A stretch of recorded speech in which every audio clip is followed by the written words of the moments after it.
Hi everyone, it's John. It's been a while. Um, Sometimes work gets the best of me, but I think in the next few weeks I'm going to have a bit of a reduced working schedule, thankfully, which means more time for reading, more time for writing and posting reviews. So hopefully in the next few weeks, 4, 6, 8 weeks, I will be trying my absolute best to get a video out about once a week. If anyone has missed me, I sincerely apologize for being away. I think this is only my third video of 2021, so the last one was over a month ago. But I wanted to use this video to share a few just absolutely beautiful things that one of my great YouTube friends, Peg, over at the History Shelf, sent me a couple of weeks ago.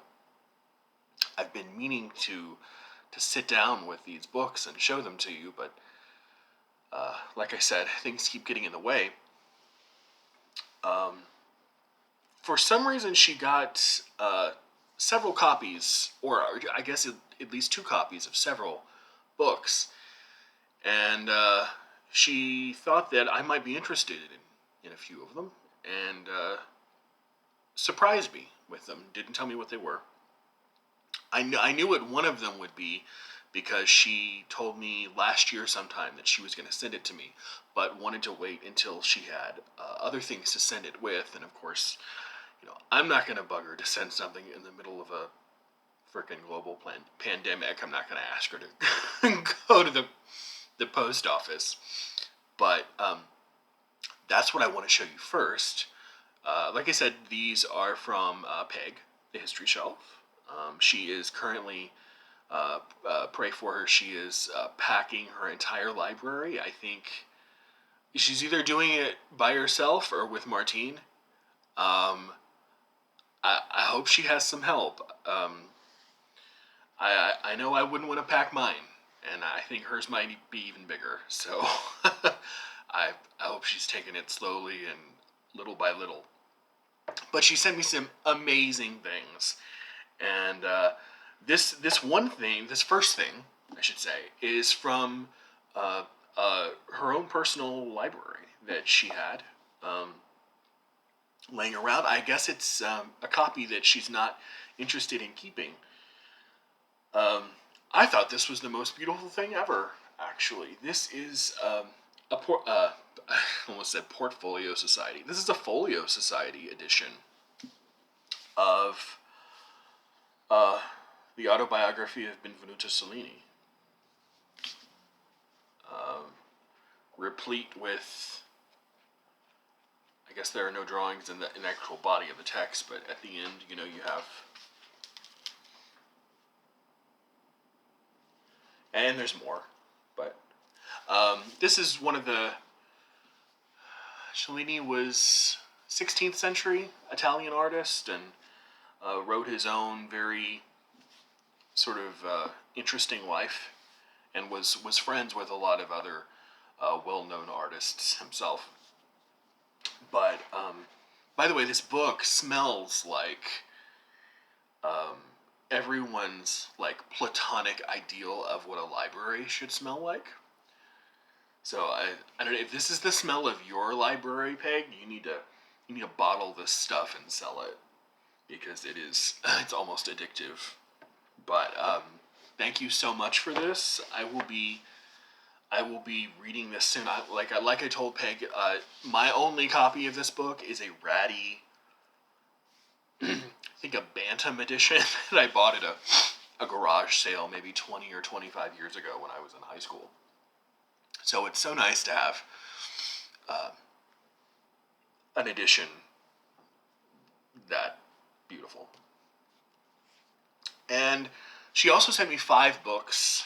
Like I said, these were repeats, I think, that were sent to her by mostly, it looks like, Louisiana State University. Yeah, somewhere in Louisiana. Not all of them, not this one. This is Little Dancer, aged 14, by Camille Laurent. This is a sort of kind of like, I guess what you could call a short little biography of the painting, Little Dancer, age 14, which was done around the year. I think he did it in the late 1870s, early 1880s. But it's basically a biography of the painting.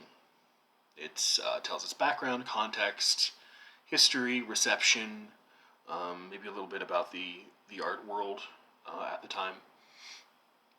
But by the way, it's Degas who painted Little Dancer, age 14.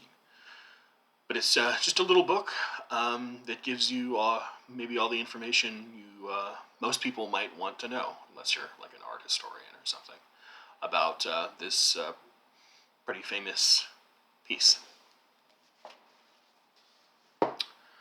All right, let's see. Next up is this coverless hardback. It's called Forgotten Legacy. William McKinley, George Henry White, and the Struggle for Black Equality by Benjamin R. Justison. I think if I have any perspicacity at all about what this book might be about, it may be about the alliance that George Henry White tried to build with I guess people who were not as.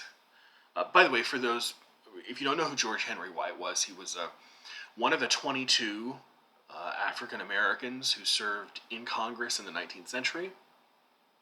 He served 2 terms in the House, representing North Carolina's 2nd District from 1897 to 1901. And what he did was really try to make alliances with other politicians to make progress for African Americans in the United States. But I think as his career went on, he became what many of his fellow lawmakers would consider too liberal. He was pushing too hard for too many things, and I think some of those alliances just broke apart as a consequence of that. But this looks like it might be a fascinating history. There weren't many people who served in Congress, and to see how they worked with a president would be really interesting to read about.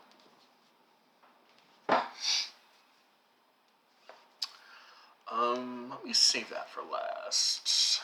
This next one is also Louisiana State University Press.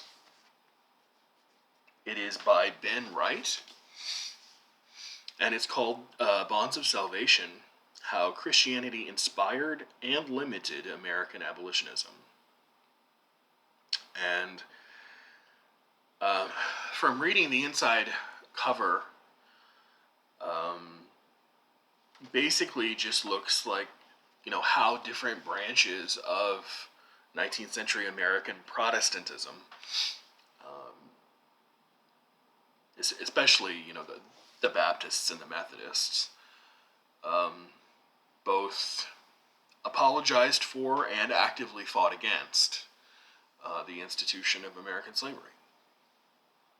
And this is going to be a wonderful addition to my one of my newly budding interests, which is American slavery of the 19th century, and also possibly dovetailing with the theme that's also interesting to me of the emergence of the black public intellectual at the end of the 19th and the beginning of the 20th century in the United States. People like W.E.B. Du Bois.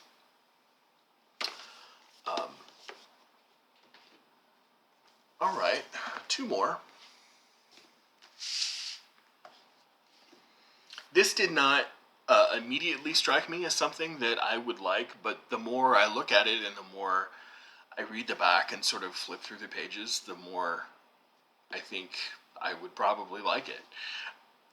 This is about not slavery in the United States, but it's called Constructing the Spanish Empire in Havana, State Slavery in Defense and Development, 1762 to 1835. So this is about the institution of slavery in Spanish imperial Cuba, the late into the 18th and beginning of the 19th century, when Spain controlled Cuba. So um,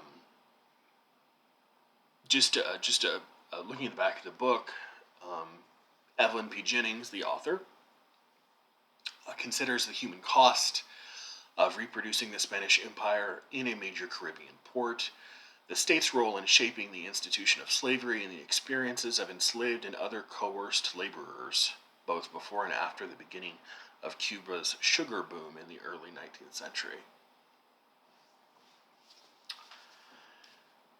And last but not least, this is something that Peg and I, on our recent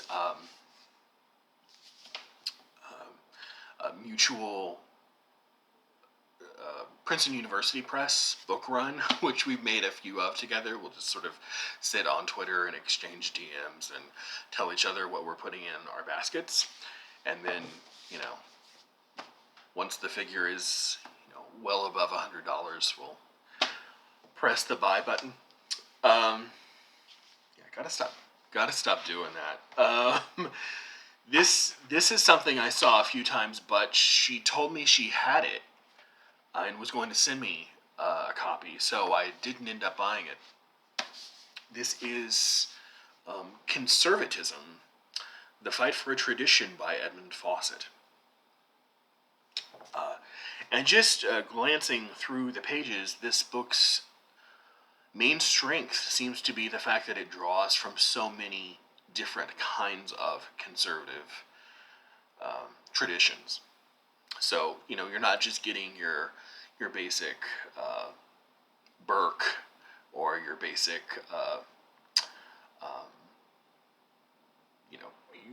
European, I guess what you would call liberals, but that only complicates the matter, I guess. But he also wrote a companion volume to this called Liberalism, and I forgot the subtitle. But I would love to read those in tandem and see.